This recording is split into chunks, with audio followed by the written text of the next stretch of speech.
वर्षा निवासस्थान इथं शिंदे फडणवीसांमध्ये जवळपास 50 मिनिटं चर्चा झाली आहे। गृहमंत्रीपदासह संभाव्य खाते वाटपावर दोघांमध्ये चर्चा झाल्याची माहिती आहे। मुख्यमंत्रीपद भाजपकडे जाणार हे आता निश्चित झालंय, त्यामुळे गृहमंत्रीपद तरी शिवसेनेला मिळावं असा एकनाथ शिंदेंचा आग्रह आहे।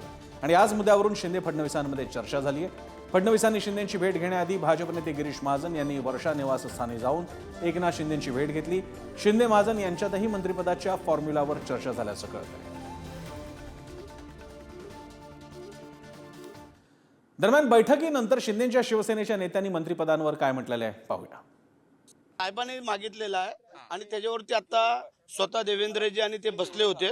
साहेबांना आम्ही उद्या विचारू की बा नेमकं काय आहे, कसं काय आहे ते, आणि मग तुम्हाला कळवू। आता आम्ही त्याच्यावरती काय बोलू शकतो। ज्या लोकांनी ह्या सरकारवरती महायुतीवरती जो विश्वास दाखवलेला आहे त्या विश्वासाला कुठेही तडा दिला जाणार नाही आहे। अशा प्रकारे ह्या तिन्ही मंडळींनी जे काही काम केलेलं आहे त्याबरोबर आम्ही सोबत आहोत आणि ते जे काही तिघजण आपापल्या पक्षाचं ठरवतील ते आम्हाला मान्य। ते साहजिक आहे, ज्या मंत्र्यांचं चारित्र्य चांगलं आहे, भ्रष्टाचारी नाही आहेत, कुठचाही त्यांच्यावर डाग नाही आहे, अशा पद्धतीच्याच लोकांना पुन्हा कंटिन्यू करावं अशी एक त्याच्यातनं विचारधारा निघालेली आहे।